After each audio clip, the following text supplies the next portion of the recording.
Voilà, nous revoilà. Donc il y a, au-delà des sondages, comme je vous le dis, une campagne électorale, que ça soit la campagne de Donald Trump et la campagne de Kamala Harris, ne mène pas une campagne en utilisant que des sondages et surtout pas ces sondages publics dont ils considèrent que, les échantillons, la méthodologie est souvent contestable, les échantillons ne sont pas suffisamment grands et les questions ne sont pas suffisamment précises. On préfère faire du qualitatif qui permet d'avoir des points précis sur tel ou tel aspect des personnalités, des intérêts du public, etc.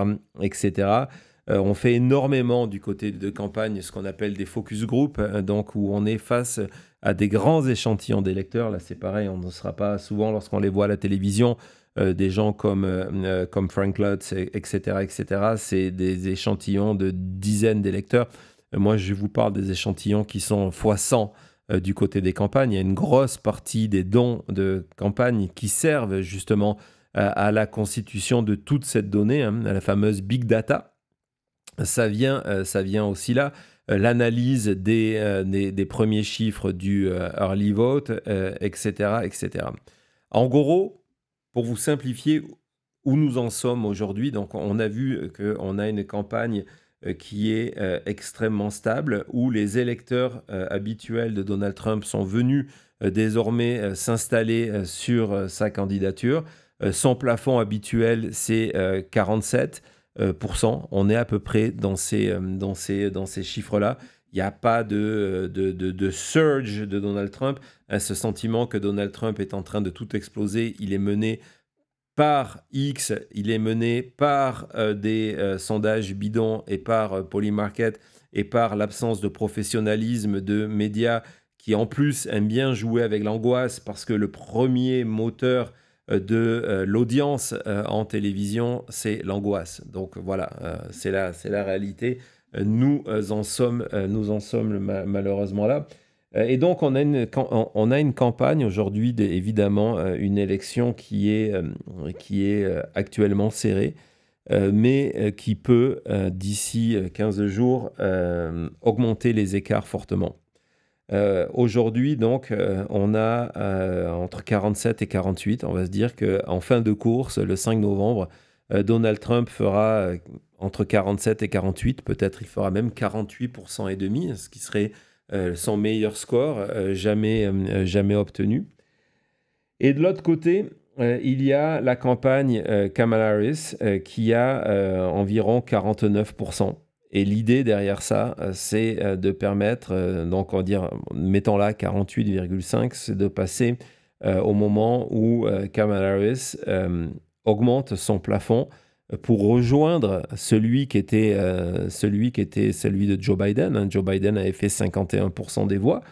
Donc, de se dire, voilà, l'enjeu de ces 2 dernières semaines, c'est de lui permettre de passer de 49 à 50, voire 50,5, voire 51%. Et comment on fait ça? Je vous l'ai déjà dit, on s'intéresse aujourd'hui aux indécis. Il y en a de moins en moins. C'est une énorme différence par rapport à 2016, où il y avait énormément d'indécis en 2016. Il y avait des candidats de troisième parti qui cartonnaient. Ces indécis, quand on allait dans le cœur de leur motivation, ils étaient indécis, mais ils savaient à peu près qu'ils ne voulaient pas voter pour Hillary Clinton. Ils étaient curieux de la candidature de Donald Trump, qui était un personnage nouveau. Hein, il n'avait pas eu l'épreuve du pouvoir, il n'avait pas été président, il n'a jamais fait de politique, il venait auréolé de sa tradition de sa réputation d'homme d'affaires. Donc toutes ces situations qui n'existent pas aujourd'hui, qui ne sont plus là. Et donc on savait que dans les derniers jours de l'élection, il y avait une probabilité que ces indécis se décident à aller voter et votent pour Kamala Harris, pour Donald Trump ou au pire pour un candidat de troisième parti. Aujourd'hui, il n'y a quasiment plus d'indécis. On est à environ 2 styles d'indécis. Des indécis qui se demandent s'ils vont voter ou ne pas voter. Et puis des vrais purs indécis ça représente environ 4% de l'électorat. Et 4% de l'électorat, c'est ce qui fait la différence entre une victoire et une défaite, ou une large victoire et une petite victoire. Ces indécis-là, ça représente environ 4%. Et ce sont des gens, ça paraît fou de se dire ça à 15 jours de la campagne, qui se disent je vais aller voter. Je vais aller voter, mais je ne sais pas si je vais voter pour Donald Trump ou pour Kamala Harris. C'est une réalité, je sais que c'est une réalité qui rend fou les campagnes, aussi bien du côté de Trump que de Kamala Harris. Ils pensent que les contrastes entre les deux candidats sont faits, mais il y a 4% des électeurs pour les défendre. Dans ce contraste-là, il y a une majorité de ces électeurs-là, de ces 4%, et c'est pour ça, c'est ce qui rend la campagne Kamala Harris relativement confiante, c'est deux éléments sur ces 4%. Un, c'est énormément de républicains. C'est énormément de républicains qui hésitent par fidélité au parti à voter pour Donald Trump, et une partie qui hésite parce qu'il rejette Donald Trump à voter pour Kamala Harris. Et aujourd'hui, lorsque la campagne étudie ces 4%, il y a plus d'indécis qui se demandent s'ils vont voter pour Kamala Harris que ceux qui vont voter pour Donald Trump. Et c'est pour ça qu'il y a tous ces efforts actuellement faits par la campagne de Kamala Harris pour faire venir ces électeurs républicains, pour que ces 4% qui manquent, dans la majorité, ils break, donc ils cassent en direction de Kamala Harris. On va écouter justement la rédactrice en chef de The Bulwark, qui est donc ce groupe qui est très active sur le terrain pour amener ces électeurs républicains. C'est elle qui a organisé hier la rencontre entre Liz Cheney et Kamala Harris, qui a vraiment eu un énorme succès. Et donc, elle fait sa spécialité, c'est de faire des focus group, donc d'interroger les électeurs républicains. Et elle remarque que ces derniers temps, il y a de plus en plus d'électeurs républicains qui sont prêts à franchir la frontière. On écoute ça tout de suite.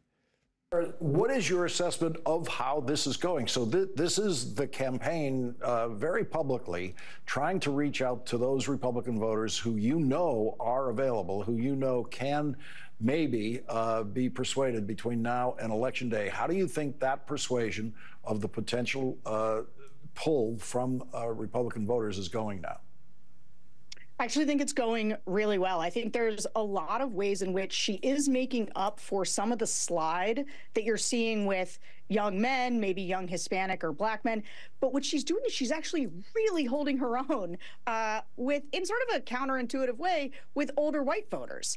And one of the things that I try to remind people of all the time is that now that Donald Trump's been with us for the last 10 years, young Republicans, people who are kind of coming into the party, they're coming for Donald Trump. They don't really understand, what's the deal with Nikki Haley? What's the deal with Mitt Romney? They don't recognize or know anything about that party.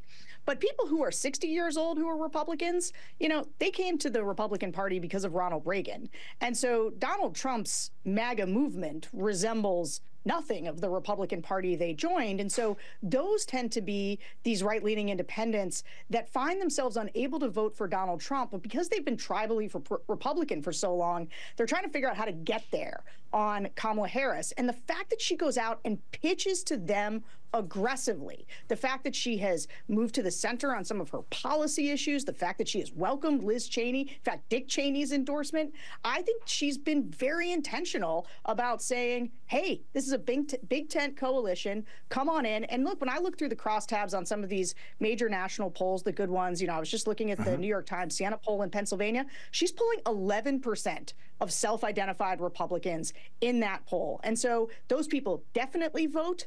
And if she's able to move margins like that, I think that they could be decisive, just as they were decisive in 2020 and in 2022. Those marginal Republican voters, they are the margin makers. Sarah Longwell, thank you very much for leading off our discussions tonight. Voilà, c'est une interview extrêmement intéressante d'une spécialiste de la donnée qui travaille pour des campagnes justement à faire ces fameux focus group, parce qu'elle vient donner des éléments clés que je vais vous demander de garder en tête justement pour la suite lorsqu'on va regarder le early voting, lorsqu'on va parler tout à l'heure de ces premiers chiffres. Elle explique aujourd'hui, pour la nouvelle génération des républicains, ils ont connu que Donald Trump et que donc ils n'ont pas cette référence à ce que pourrait être le parti avant lui. Donc ce sont des gens qui vont lui rester fidèles. Quelque part, ça explique aussi ces 47 à 48% d'électeurs. Pour eux, c'est ça le modèle de politique. Hein. Il faut vraiment comprendre ça. Il faut se mettre aussi dans les chaussures du camp d'en face pour aller saisir ce genre de choses. C'est important, mais elle dit pour la génération qui est plus âgée, hein, gardez ça en tête, les plus de 60 ans, qui eux ont connu le parti de Reagan, qui sont venus jeunes au parti républicain parce qu'il y avait Ronald Reagan, pour eux c'est complètement étranger, MAGA. MAGA n'a plus aucun rapport. Et donc, elle dit, ce qui se passe, et ça fonctionne très très bien, c'est d'aller chercher ces électeurs républicains. Et elle se réfère au sondage, et d'ailleurs, la petite parenthèse, elle dit les bons, hein, pas parce que sur la Pennsylvanie, en citant le New York Times, elle dit, dans ces sondages-là, on se rend compte que 11% des électeurs républicains viennent annoncer qu'ils vont voter pour Kamala Harris. Je vous rappelle que selon les enquêtes, Joe Biden a fait entre 6, 7, voire 8% des républicains. Et elle dit, c'est ce qui a permis en 2020 à Joe Biden d'être élu. Si le 5 novembre, Kamala Harris, sur tous les États qui sont en ce moment en jeu, réussit à faire venir entre 10 et 15% des démocrates, on ne parlera plus d'élections serrées. D'accord ? Et je vais vous montrer le genre de publicité justement faite par ces associations qui sont donc, on est passé à différents niveaux de permission, hein, c'était vraiment important. On explique Liz Cheney, on explique les éléments de discours de Kamala Harris et je vais vous montrer un autre élément de perception, ce sont ces pubs faites autour d'électeurs républicains qui ont voté Trump en 2016, Trump en 2020. Il y a eu le 6 janvier. Ne vous laissez pas abuser par ces déclarations présomptueuses d'experts de plateau qui vous disent que le 6 janvier, ça ne compte pas au niveau des électeurs. Et regardez ce spot. I'm a lifelong Republican, and I voted for Trump twice, but I can't do it again. Trump wants a national sales tax on imported goods. It'll make everything more expensive for regular people, all while giving tax breaks to billionaires. You're rich as hell. We're going to give you tax cuts? Kamala Harris is for regular people. She wants a tax cut for 100 million Americans, so we keep more of our hard-earned money. I'm a proud Republican, but this year, I'm voting for Kamala Harris. Voilà, c'est un angle extrêmement intéressant, c'est un républicain. Et on est dans ce discours sur l'économie. Donc là aussi, je vous en ai parlé, c'est que on s'est rendu compte d'un tournant dans la campagne de la part de Kamala Harris qui met en avant maintenant ce que son plan économique peut faire pour vous. Très souvent, malheureusement, on a des questions qui sont globales. Qui est le mieux placé pour l'économie ? Ce sont des questions complètement inutiles que justement les campagnes n'utilisent pas. On va les voir, on va lire des articles basés sur ça. Les campagnes, elles, s'intéressent à des questions plus précises sur des tas de sujets. Hein. L'économie, c'est tellement un vaste sujet que c'est pas important de rentrer dans... C'est extrêmement important, excusez-moi, de rentrer dans le détail. Et chaque fois, l'angle de la question de ces pubs, c'est... Qu'est-ce que le plan Kamala Harris peut faire pour vous ? On va voir justement Associated Press qui est allé un petit peu plus loin, comme l'avait fait Jean-Marc dans sa dernière étude, d'aller voir quels sont les points. Donc on voit évidemment, on va en reparler, gardez ça aussi en tête, que du côté de tout ce qui est les droits de reproduction, donc l'avortement, il y a une énorme avance de Kamala Harris sur ce sujet. Ce qu'il y est Election Integrity, c'est là où on met démocratie 6 janvier, là aussi une énorme avance. Et puis, on va voir que, et ça c'est extrêmement important, que par exemple, il y a une avance de 10 points de Kamala Harris sur les impôts et les classes moyennes. Et vous avez vu cette pub que vous venez de voir, c'est un Américain, classe moyenne et républicain, qui est en train de dire, en fait, Donald Trump, lui, est intéressé que par financer les milliardaires. Et donc, c'est là qu'on voit que le côté d'avoir Elon Musk dans sa campagne, c'est quelque chose qui peut être aussi négatif contre lui, parce que c'est facile. Nous, en ce moment, toutes les publicités qu'on voit passer ici dans le Nevada et taclées, c'est sur l'aspect que Donald Trump est proche des milliardaires. Et ces politiques sont là pour servir les milliardaires. Donc, pour moi, les politiques de Donald Trump ne font rien. Donc oui, peut-être sur l'économie, il a une meilleure réputation, mais sur moi, ce qui touche mon porte-monnaie, Donald Trump ne fait rien. C'est vraiment l'idée.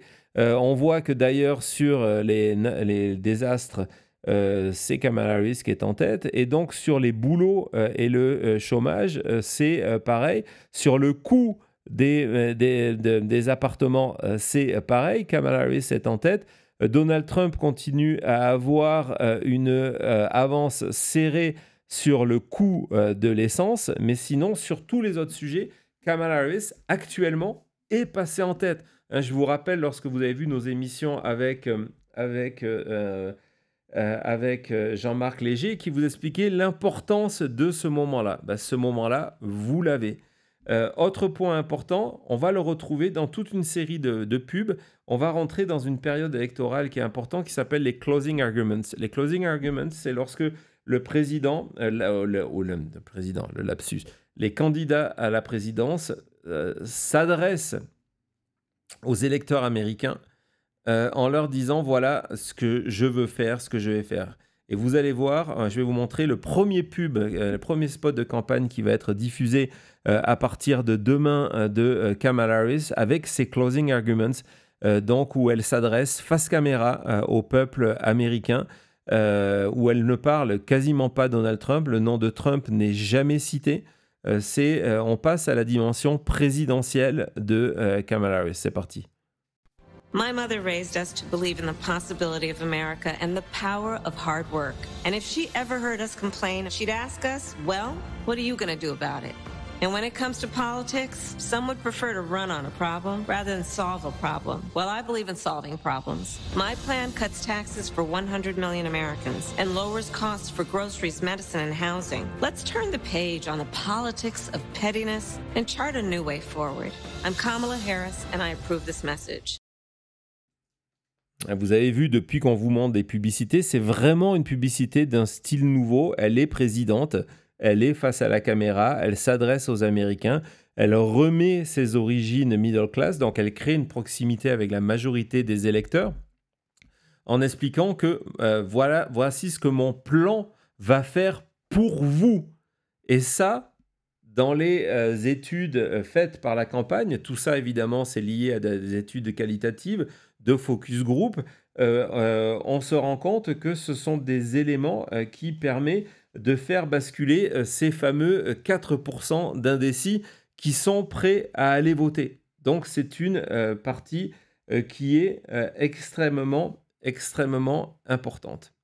Et c'est peut-être pour ça, lorsque on vous parle du succès de faire venir ces électeurs-là, il y a une autre raison qui fait que la campagne de Kamala Harris n'est pas en panique, mais est complètement positive et optimiste sur cet aspect-là. C'est que lorsque on va établir, c'est pour vous montrer le cœur de la data dans une campagne politique des données, donc l'utilisation des données, lorsque on va identifier ces 4% des électeurs qui sont encore indécis, on va tenter de créer un profil à ces électeurs-là, de savoir quels sont les sujets qui sont importants, où ils habitent, c'est quoi leur revenu moyen, c'est quoi leur famille, c'est quoi leur situation maritale, etc., etc. Et aujourd'hui, du côté de la campagne de Kamala Harris, et ça a été dit par son par son directeur de campagne, on se rend compte, et confirmé depuis par des focus group indépendants, dont ceux du Bulwark, on se rend compte que lorsqu'on fait le profit de ces indécis, en fait, ils ont un profit qui ressemble aux personnes qui déjà votent pour Kamala Harris. Et donc, ce sont des gens qui sont plus faciles à convaincre parce que ils ont des centres d'intérêt qui sont très proches des électeurs et que ce sont des gens dont le profit est éloigné du profit moyen de l'électeur MAGA. Et donc, c'est pour ça, lorsqu'on regarde dans ces 4%, on est persuadé du côté de la campagne de Kamala Harris qu'une partie de ces électeurs-là va voter pour elle. Et puis, il y a d'autres choses qui sont utilisées. On parlait de sondage tout à l'heure. Il y a aussi la cote de quel est aujourd'hui le candidat qui a la meilleure opinion du public américain. Et on va regarder justement cette cote de favorabilité des candidats qui est sortie ce matin. Et on se rend compte que c'est Kamala Harris qui est loin devant. Elle a 51% d'opinion favorable. Tim Walz en a 41. J.D. Vance, c'est pour ça que vous comprenez pourquoi il n'apparaît même plus. Il est très très loin. Il a que 33%. Mais ce qui est intéressant, c'est lorsqu'on regarde les chiffres de Donald Trump. Il y a 58% des Américains qui ont une opinion défavorable de Donald Trump. Et donc, c'était un petit peu le discours hier de Liz Cheney qu'on a détaillé ce matin dans Maintenant Média, de dire OK, j'aime pas Donald Trump, mais sur l'économie, sur la sécurité nationale, il est meilleur, donc je vais quand même voter pour lui. Et donc, c'est de convaincre les électeurs qui ont déjà, il y a une majorité, 58% des électeurs qui ont cette opinion négative de Donald Trump, de dire non, mais en fait, vous vous trompez. Non seulement, oui, vous avez raison d'avoir une opinion négative, mais sur ces questions où vous pensez qu'il est meilleur, non, au contraire, il est dangereux. Et des personnes comme Liz Cheney, des personnes comme les 40 membres du cabinet, 40 sur 44 membres du cabinet de Donald Trump qui vient vous dire non, non, non, il est dangereux, des militaires qui vont dire non, non, il est dangereux, il n'est pas bon, ça permet de consolider ce chiffre. Et pour information, je sais, il y a 1 million de données, vous me connaissez, c'est comme ça, c'est pour ça que vous êtes ici. Sur ces chiffres-là, ce 40-58, on est exactement dans la cote de popularité de Donald Trump en 2020, au moment de l'élection. Donc aujourd'hui, pour gagner, il faudrait qu'on se dise, OK, non seulement il y a le 6 janvier qui est passé par là, d'accord ? Il y a le 6 janvier qui est passé par là. Il y a de plus en plus d'électeurs républicains qui ne sont plus attachés à Donald Trump. Il a une cote de favorabilité qui est celle qu'il avait en 2020. Mais quelque part, il va trouver suffisamment de nouveaux électeurs pour dépasser ce retard. C'est compliqué. C'est compliqué et c'est peut-être pour ça que Donald Trump, on va le voir, en ce moment, est en Caroline du Nord. On regarde cette vidéo et je vous explique pourquoi c'est important. If we win this election, I always like to say if, and people say, oh, please say when, but, you know, we have particularly important for Donald Trump to be in North Carolina. This was a state that mattered more to Donald Trump now than it did when Joe Biden was at the top of the ticket. When he was at the top of the ticket, they believed they were going to win North Carolina. Now they still feel confident, but they do believe they need to spend more time here. We know he's going to be here today, he's going to be here tomorrow, and he's going to be back here next week. Remember, North Carolina in 2020 delivered Donald Trump his biggest or his narrowest win. So this is a critical state here. And again, they have seen some movement that might indicate that it's a closer race here in the state than they originally thought.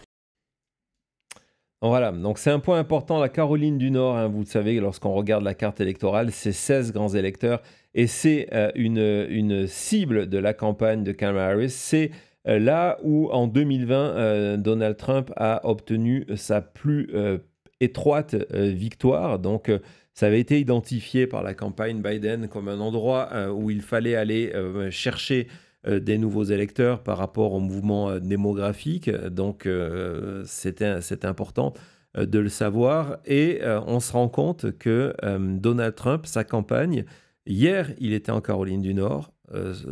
Aujourd'hui, il est en Caroline du Nord et il revient la semaine prochaine en Caroline du Nord. Ça veut dire quoi ? Ça veut dire qu'une campagne qu'en ce moment, au lieu de faire campagne dans un État qu'il doit absolument gagner, Donald Trump fait campagne dans un État qu'il ne doit pas perdre. Ça veut dire qu'il est à la défensive. Alors vous allez me dire, Oui, mais regarde, Kamala Harris, en ce moment, elle est de partout dans le Blue Wall, elle est dans le Wisconsin, elle est dans le Minnesota, elle est dans le Wisconsin, elle est dans le Michigan, elle est dans le Pennsylvanie.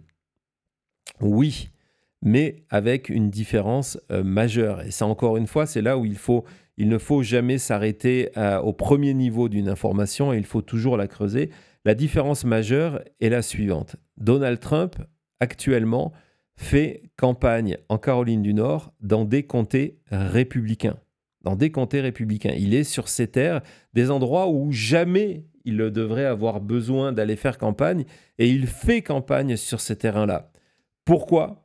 La différence avec Kamala Harris, c'est que lorsqu'on regarde justement où Kamala Harris fait campagne dans le Michigan, dans le Wisconsin et dans la Pennsylvanie, elle ne fait pas campagne sur des terres démocrates. Elle est à l'offensive dans ces États-là. Elle suit le même plan que Josh Fetterman avait fait en 2022 en Pennsylvanie pour les élections sénatoriales, où il avait d'ailleurs explosé les sondages qui lui donnaient entre 4 et 5 points de retard. Il a gagné l'élection, y compris les derniers sondages donnaient qu'il allait expliquer qu'il allait perdre. Parce que, justement, il avait fait une campagne dans ces territoires républicains. Et c'est ce que fait Kamala Harris. Elle est en ce moment en campagne dans le Blue Wall, pas pour rassurer l'électeur démocrate, pas pour solidifier l'électorat démocrate, mais pour aller gagner des voix chez ses électeurs républicains. Elle va dans des lieux républicains, elle est accompagnée par Liz Cheney, c'est ce qu'elle fait depuis une semaine, alors que Donald Trump, en Caroline du Nord, est sur la défensive. Et en plus de ça, pour vous montrer que la campagne de Kamala Harris veut forcer la campagne de Trump à faire des efforts défensifs, on a appris que cette semaine, accrochez-vous bien, Tim Walz part au Kentucky. Le Kentucky qui a une particularité, donc c'est une terre rouge, il n'y a aucun univers possible où Kamala Harris va gagner le Kentucky, mais il va faire campagne au Kentucky. Le gouverneur est démocrate et surtout, pourquoi au Kentucky ? Parce que on va voir, c'est une zone frontalière avec l'Ohio. Vous vous rappelez Springfield, etc. Et donc, ça va forcer la campagne de Donald Trump de dire, OK, par sécurité, on ne sait jamais, on va aller faire campagne Kentucky, Ohio, cette zone-là, parce qu'il ne faudrait pas qu'il arrive à convaincre suffisamment de républicains pour nous poser problème. Donc, ils forcent, c'est eux, ils ne sont pas en panique, c'est eux qui forcent la réaction. Et puis, je vais vous montrer un autre truc qui est complètement fou. On va partir sur un des États les plus importants des États-Unis, qu'on connaît bien ici, qui est le Texas. Le Texas avec ses 40 grands électeurs.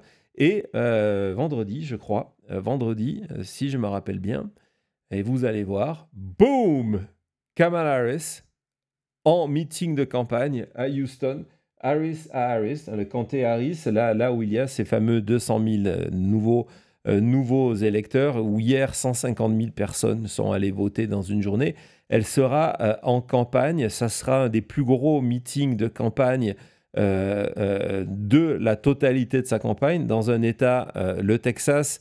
Donc là aussi, on est à l'offensive. Je vais vous expliquer la véritable raison pour laquelle elle va au Texas. Mais du coup, c'est préoccupant pour Donald Trump.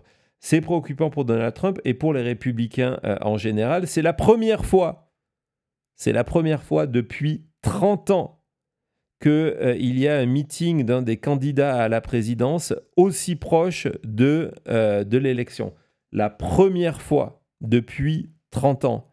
L'idée, au niveau de Kamala Harris, c'est quoi ? C'est de forcer, du côté de la campagne de Donald Trump, d'utiliser des ressources, y compris des ressources financières, de se dire, OK, par sécurité, on va quand même être prudent. Il y a des mouvements démographiques qui sont là. Caroline County, au niveau de Dallas, est en train de passer, c'est l'endroit où nous vivions d'ailleurs, est en train de passer d'une zone rouge à une zone bleue. On va quand même être prudent, on ne sait jamais, il ne faudra pas faire de surprise. Et en plus de ça, lors de ce meeting au Texas, elle va faire venir Colin Allred. Colin Allred, c'est le candidat qui est contre Ted Cruz pour le Sénat, pour tenter de garder la majorité au Sénat. C'est extrêmement important. Il y a de nombreux républicains qui sont opposés à Ted Cruz. Hier, le plus grand quotidien du Texas, le Dallas Morning News, a décidé d'apporter son soutien à un démocrate. Ça s'était plus jamais vu depuis 40 ans. Donc voilà, on est vraiment dans cette situation où la campagne de Kamala Harris est à l'offensive en ce moment sur le terrain. Et pourquoi elle va aller là? C'est qu'on est évidemment dans la symbolique, comme lorsque Donald Trump va à Coachella ou Donald Trump va à Madison Square Garden, mais il y a une symbolique derrière.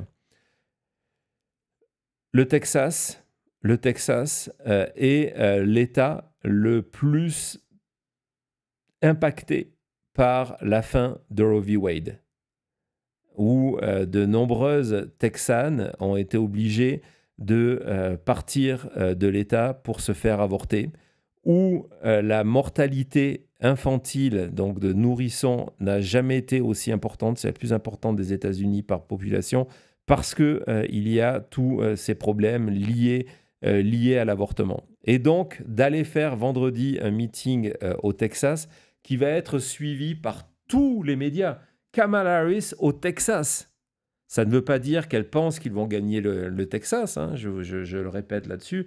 Je ne vois pas, ou alors ça serait c'est même plus une vague bleue, hein. Ça serait un tsunami électoral de la part de Kamala Harris. Pourquoi elle va au Texas? C'est parce que du coup, elle va attirer avec elle tous les médias. Et vendredi, hein, alors que dimanche, on parlait de Donald Trump au McDonald's et c'était le sujet dominant, vendredi, le sujet dominant, ça va être l'avortement, l'impact de la décision de Donald Trump.